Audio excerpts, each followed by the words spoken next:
All right. So I'm interviewing my grandparents, BJ and Linda Brown. My first question for you guys is just kind of simple. It's just, what were you both up to during the 70s? Well, at the start of the 70s, I was in the Army, and I was discharged on August 8th, 1970. And then I went back to college at the University of Northern Colorado to finish my degree. And that's when I met Linda. And, and then we dated for 6 months, and then we were married on August 4th, 1973. Do you want to chime in with anything about the 70s, about where you were? Well, the beginning of the 70s, I was a school teacher in Greeley, Colorado. And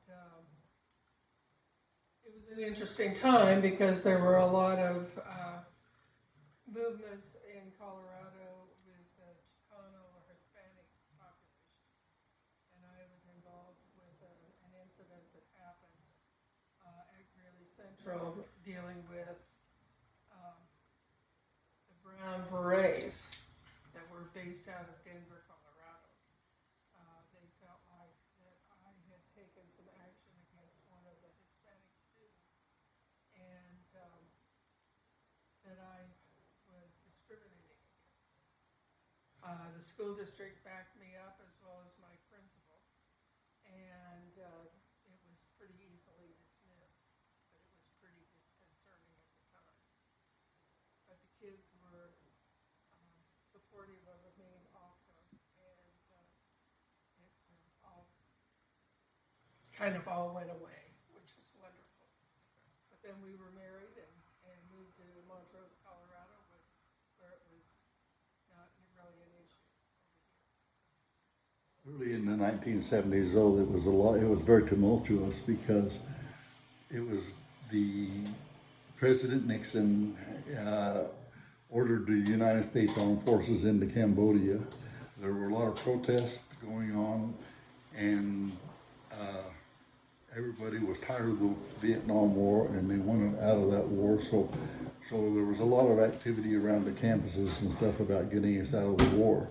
Then there was the incident of Watergate, which it was I can't even say the word, where they broke into the Watergate headquarters, the Democratic National Headquarters, and tried to get some dope on the Democratic National, the guys who were running against President Nixon for the next election in 1972. So from about 1970 until the election in 1972, there was a lot of activity.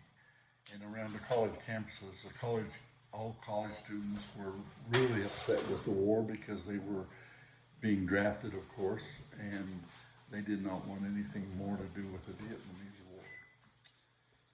And That kind of goes to my next question. It was just kind of, how did the Vietnam War affect American mindset around here and kind of as like the general American population? the population on the Front Range where we were in school, there were a lot of colleges, so there were a lot of college kids involved.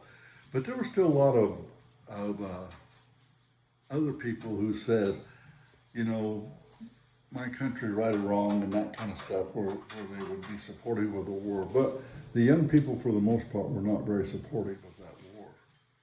And so it was a tough time. Plus that we had two politicians who were in the Oval Office who were under investigation, Spiro Agnew and Richard Nixon. And if I read the history right at that time, all the bigwigs or all of the people in Washington, D.C. who knew what was going on and what was going to happen, or had an idea what was going to happen, knew they had to get Spiro Agnew out of the vice presidency because he was a crook. he had been taking paybacks from, he was a governor of Maryland, and he was taking paybacks from construction companies and all that kind of stuff. So they knew that if they got Richard Nixon out of the presidency, they didn't want Spiro Agnew being the successor. So we had a 25th Amendment, which is a succession amendment for the presidency that was under heavy question at that time. Because once Agnew was out of the vice presidency, and then with the Watergate issue, they finally convinced President Nixon he needed to resign. There was no succession, so they didn't know how to go about choosing a president. And the guy who was the Speaker of the House at that time was about 80 years old, and they didn't want him to be in the presidency, so they chose and I'm not sure how it went down, but the legislature ended up choosing Gerald R. Ford as our president, and he was the only non-elected president of the United States at that time. No, it had never happened before. But everybody was real in the schools, and that's when I started teaching, and Linda was still teaching. I started in Montrose. That was the time that we were going through a really tough time because we didn't know what was going to happen with President Nixon. And he had easily won election in 1917. He won it back. But in 1973, and I think it was 73 sometime, he was forced to resign. And he stood on the airplane going. Well, and then to cause insult to injury, Gerald Ford went in and pardoned him. For all And this that stuff, caused Yeah. a lot of anxiety. which is really having an effect on things today, because they don't know if, for instance, if one of the presidents were now convicted of criminal activity, that they don't the people of the United States do not want them to be above the law, which is really why a lot of people are upset with the immunity thing that came out of the Supreme Court right now. Okay. Thank you. Going into the general, there's a lot of like shifting like gender roles and like civil rights movements in this time period. What do you guys remember about this time frame, about civil rights movements? Did it affect you guys any? Well, the civil rights issues happened mainly with Lyndon B. Johnson as president when he was in the late 60s, 1968, and that's when they had all of the civil rights marches and Martin Luther King was assassinated and all that time. So a lot of it was over, but the effect of it was that since that time we have never had a southern state vote Democrat. They all were really upset with getting that, and they felt that Lyndon Johnson shoved that down their throats as the civil rights activity. But it was really a good thing because then it started giving equal rights, and we started going through the equal rights movements for all people and all that kind of stuff. We didn't have a lot of gender activity at that time, I can remember. We didn't have a lot of talk about homosexuality or transgender or any of that kind of stuff that I can remember a lot of. That came much later. Later? Yeah. Okay. But I'm sure there were some issues there. It's in conservative rural America, that is an issue. And if it would have happened at that time, it would have been an issue. But civil rights was an issue too. Here we moved in Colorado. We dealt mainly with Hispanic issues because we don't have a large black population. But in the South, on the East Coast, all those places, those people were up in arms about civil rights. And the Southern legislators were really upset when they finally got that Civil Rights Act. I think it was 1965 or 68, I'm not sure. But anyway, that was earlier than the 70s, a lot of that took place. But the effect of it moved over into the 70s pretty fast. And we're still feeling that issue today. Like I said, you go into the South and you it is now a conservative Republican stronghold for the most part, politically. Now, speaking as a woman, in in the 70s. The 70s had a lot of issues with free love and women gaining power. And it started, I think it started back way long before the 70s. But it was really a strong movement. Women wanted equality, and they wanted to be able to be paid for equal pay for women versus men. And like I mentioned, the free love situation where birth control was suddenly an issue. So that women were taking the initiative to use birth control and be sexually more active. But I think women were, as they still are, trying to gain a foothold and become equal to men. And that's a struggle, especially as we're facing an election where there's a woman running for presidency. And yeah, that would have never happened in the 70s. I mean, if you look at the history of things about credit cards and bank loans and all that kind of stuff, women didn't have those opportunities in the 70s. And now, it was barefoot and pregnant and one to the left and two to the rear, and that was the feeling that a lot of men had toward women at that time. Yeah, and I have an incident that happened when BJ and I first got married. I had a credit card, which I have read on the internet recently that they said women do not, we're not able to apply for a credit card without a husband's signature. Well, I don't know if that was true or not, but I do know that I had a credit card, credit cards were not very frequent. Most people did not own credit cards. My folks didn't have a credit card.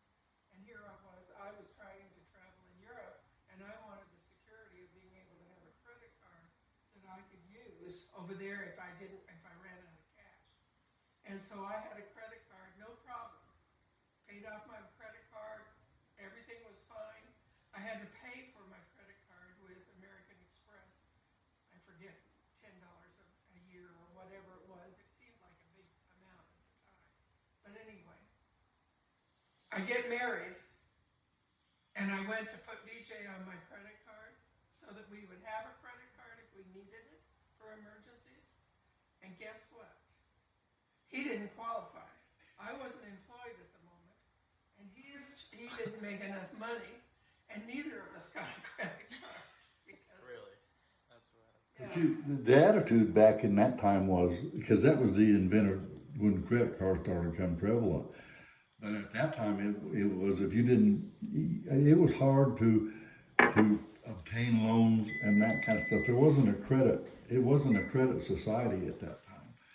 And so it didn't really, when people got credit cards, it became really dangerous because they didn't really know how to use them and respond to them and didn't understand how much 18% interest was. And the credit card industry all of a sudden became a multi-billion-dollar business for the banks. So fast. And it's the My reason. dad was absolutely appalled that I had applied for a credit card. He says, you're going to get yourself in trouble with a credit card. And he didn't, even though he was financially sound, he didn't feel like I was as a school teacher, because he said school teachers never make any money, is what he said. But anyway, he was just absolutely appalled. And didn't have, I don't know that when he died in 72, that he even had a credit card at that time. If you can't imagine that debit cards, credit cards, cashless society, all that kind of stuff, all that has been recent shifts, and it wasn't that way in the 70s. You pay as you go in the 70s. Brand new cars were $3,000 in the 70s. Crazy, yeah. But that was still a lot of money for people in the general population.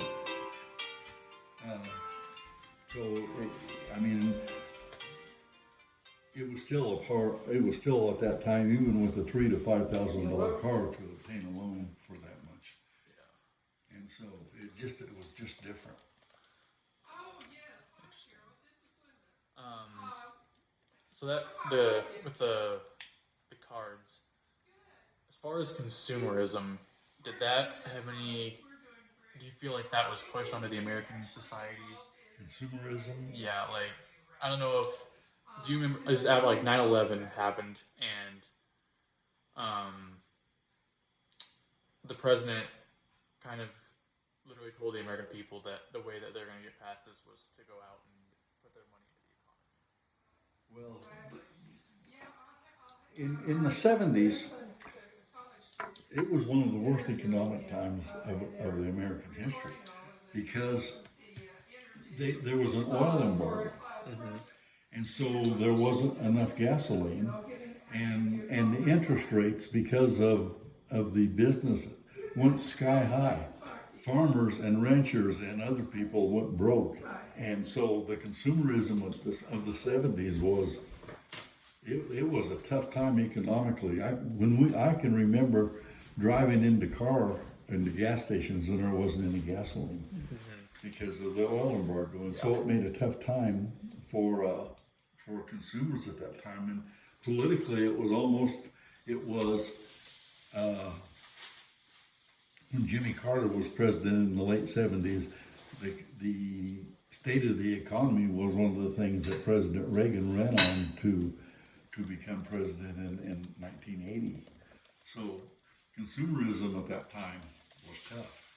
As far as there wasn't any money, and so people were struggling, and interest rates were high, and people, there's a lot of difference. At that time too, there was the women were still, a lot of women were not in the workforce. Yes.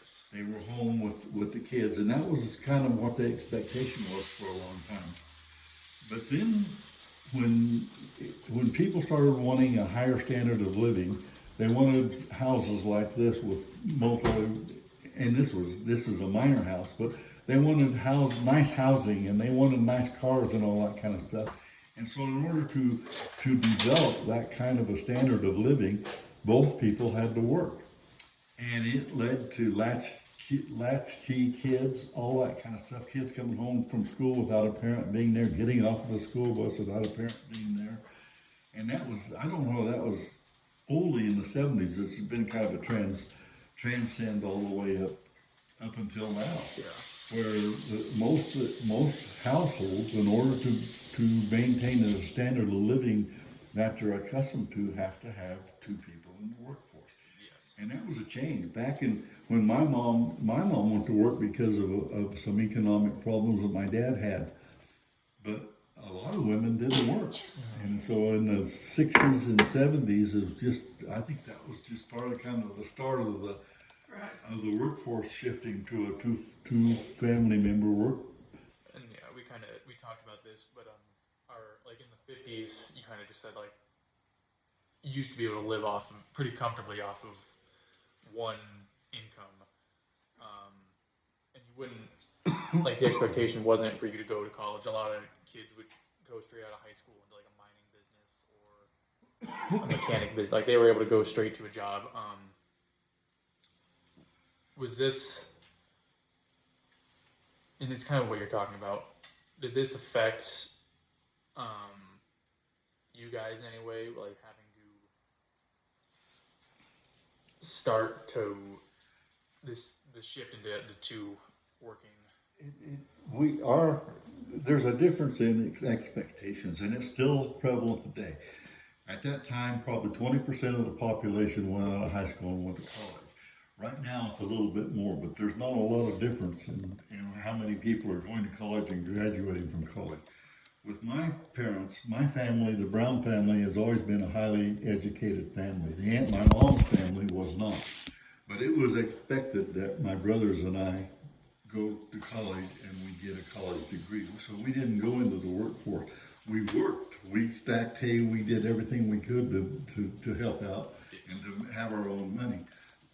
But our expectation was that we are going to be a highly educated family, and that's the way it's been. There wasn't a choice. And it may have been it too that BJ's mother, her grandmother, was superintendent of school. She was a working wife. She was a teacher, and then superintendent of schools in Montrose County.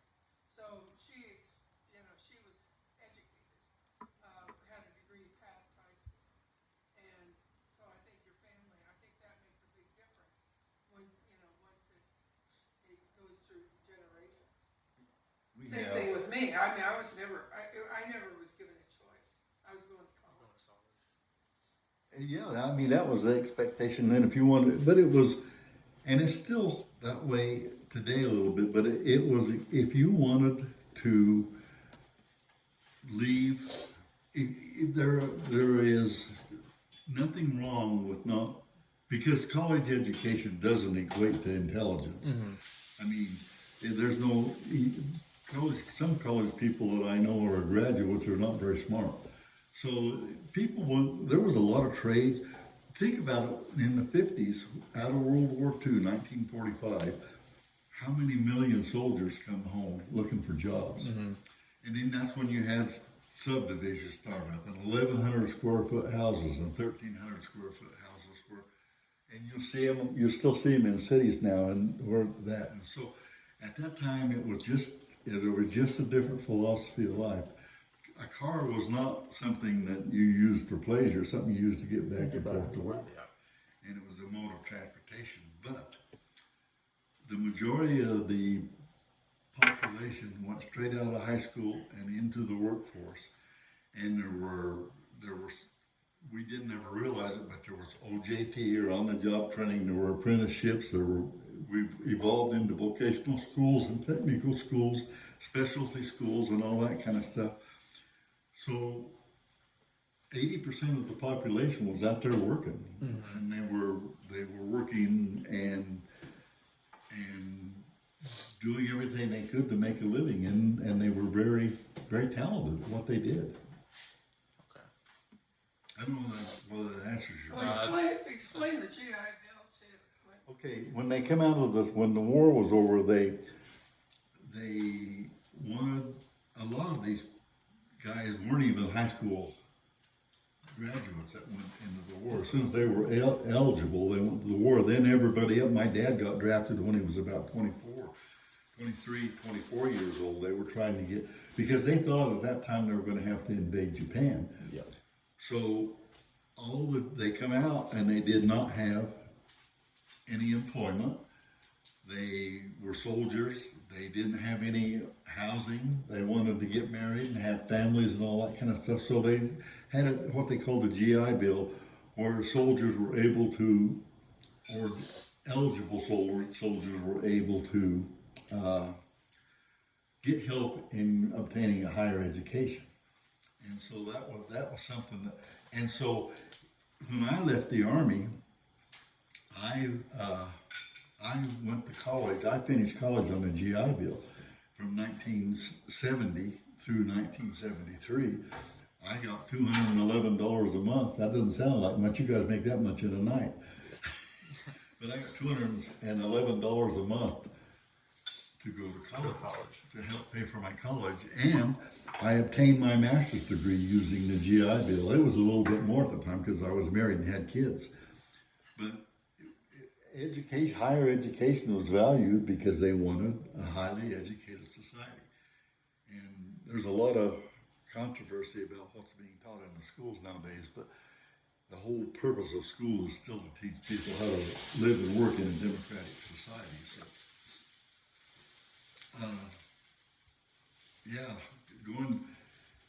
that was a high, that's when 16-year-old was the dropout age. You could drop out of school at 16 years old and go to work. And now at 17, you can still do that, but it's not, the difference in wages when I was a principal at Olathe and we were doing school to career, the difference in wages was if a person dropped out of high school versus a person who graduated from high school was $4,000 a year. A high school graduate would make that much more money. And it's a lot more now. It's a whole different time. But in the 70s, that's the same thing that happened with Vietnam. These guys were coming home, going to college, protesting. No, it was that early, the 1970s, when President Nixon let the army order, I don't know why he ordered them or what the deal was. Anyway, they invaded Cambodia to try to get to the Viet Cong strongholds. there was hell to be paid for that. I mean, people were really upset with that because he went in, he campaigned on ending the war. Yeah. And here he increased the scope of the war because he thought he could get the Viet Cong to the negotiating table, but it never happened. So they got there, but it wasn't. I don't know if it was ever very successful. And then, of course, we pulled out, or was in the process of pulling out, and the Viet Cong took over the country, and you see all the soldiers and all the Vietnamese trying to get out of the country and all that kind of stuff. So it was pretty tumultuous. Nixon was getting ready to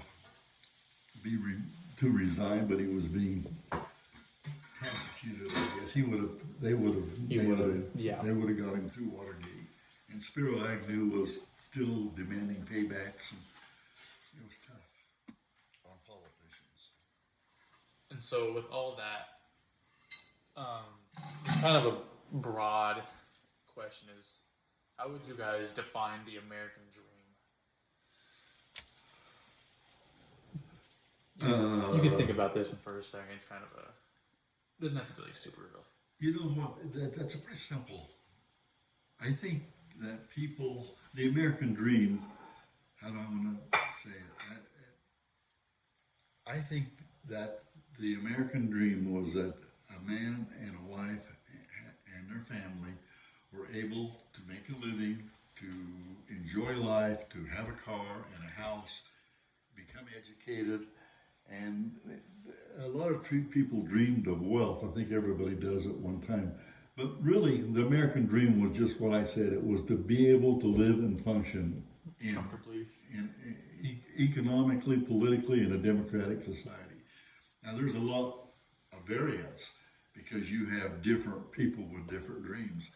But the American dream was still pretty simple. Yeah. I agree fully. I mean, your granddad and I achieved that. We worked hard to do it. We saved and made sacrifices. But we ended up with Grandpa, you got to run cattle, which he always wanted to do. We were financially able to survive that, which was pretty heavy at times. Both of us had an education, had great kids, great grandkids. And so. But that's the American dream. Yeah, and that's it. Has it shifted from the 40s through now? Has it changed? Has it changed at all, would you say? Yes. Yeah. I think that there is, where the American dream was for happiness and success and family and all that kind of stuff to it. I think now people are they equate wealth with the American dream. And that's going to affect very few people. People want to make a living, and they want an economy that they can make a living. They want to raise their kids. They want their kids to have the opportunities of education, of childhood, all that kind of stuff. And they want their kids to come out and have an opportunity to be successful at whatever they choose to do. Now, what that is, I don't know, because from our perspective is what you guys are doing is what our dream is for our kids. We want you to become highly successful. We want you to teach your kids to become highly successful, and we want you to be a happy family with happy wife, happy life, or whatever it is. But that's what we want for you guys. We want the same thing for you guys. Now, does that mean that we have a right to tell you what it is that we want you to do or what to, when we don't, but we do have a right to expect. And that's what we base it on.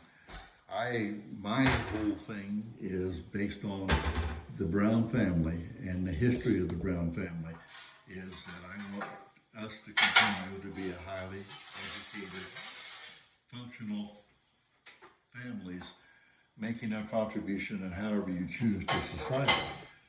And It's, when I'm 80 years old, and at someday, it's gonna come to an end.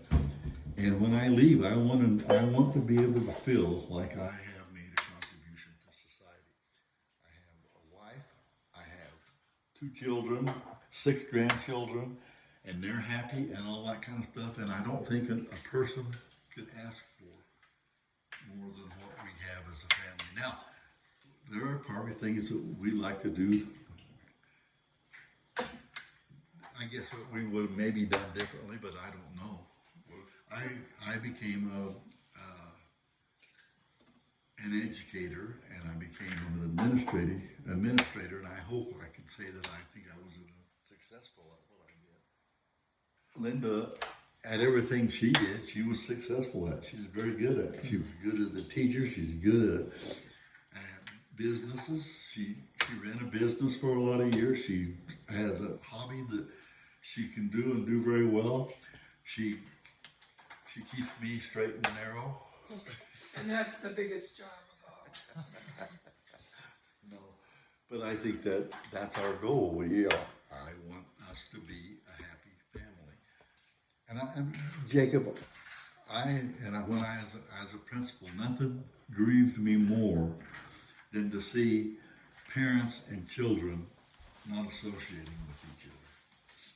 And believe me, it happens more than you think. When you see a kid saying, "I'm not talking to my parents," then that bothers me more than anything. I believe in family. Okay. Perfect. Grandma, do you have anything else to say about that? Just No, I think it kind of covers it. that your granddad, surprisingly enough, your granddad and I only knew each other for 4 months before we got married. Surprisingly, we haven't had a lot of the same values, and evidently we must have recognized that fairly early. Although the first couple of weeks when I didn't hear from him after meeting him, I was She gave me the wrong address. Oh, I did not. You kept saying I gave you the wrong phone number. Oh. You didn't even give me the right, you didn't even call in 2 weeks. So, in 3.5 months, we must have had the same values, and I think you've recognized the same thing between the two of you, that you have the same values and want the same things. And it's hard work. I don't know whatever decade it is. It's hard work. There are times when you wonder if you're going to make it. You're going to get everything pulled together. Somehow it all comes out. Somehow it all works its way out. But that's some of the things that you guys have done all your life. We persevered a lot of times trying to become what we consider to be successful. And you will do the same thing. You'll persevere.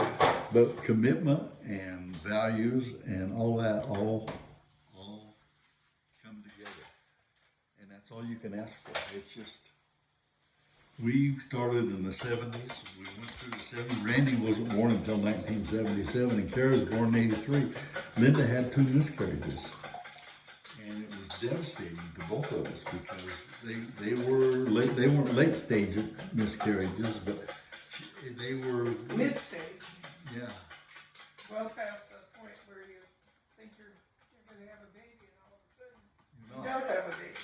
So I mean, those are type of things that happened to us that were devastating at that time. But we persevered and went through and lived, and then we left Montrose. We came here so I could be a cattle rancher. But I love it down here. We had our kids raised up here in this country, in this community, in this society, as having a chance to do some of the things they wanted. But they didn't have a choice when we saved money and we talked and we made damn sure that they were going to be highly educated. And I think your dad, for example, is very successful. Carrie Ann and her is as industrious as anybody we've seen, and has always got something going. And they married 2 wonderful spouses. It's been a really good life for us. except sometimes she gets on my nerves. And sometimes I'm glad to see him go. But that was the 70s for us were a beginning, and we persevered through a very tough time. When we bought our house in Montrose for $26,500. It was a 1,300? 1,500. 1,500 square foot house, 3-bedroom house, and we couldn't afford to make payments on a school teacher's salary at that time. We had to get a special program where our payments were $181 a month. Do you know what your parents are paying on their house a month?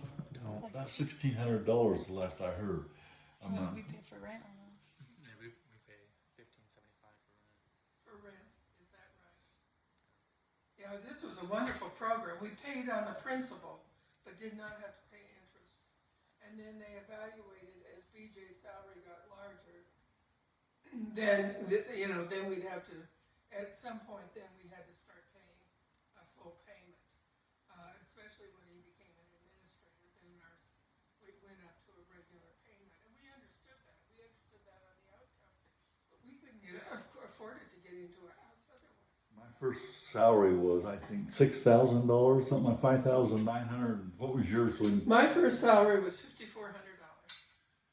A And year? I was thrilled to have it. Yeah. Absolutely thrilled.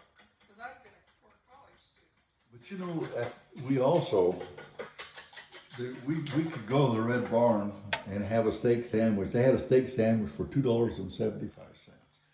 And so the prices were relevant at that time. Gas was 25 cents a gallon. That makes a hell of a difference in today's. And so everything is relative. We make however much money you make today is however much money you're going to put back into society.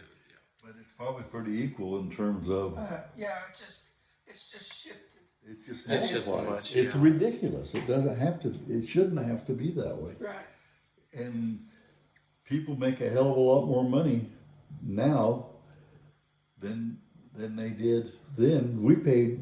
I think we paid $80,000 total for this house because we had it built, and I think it was 27. Well, and that's just the house.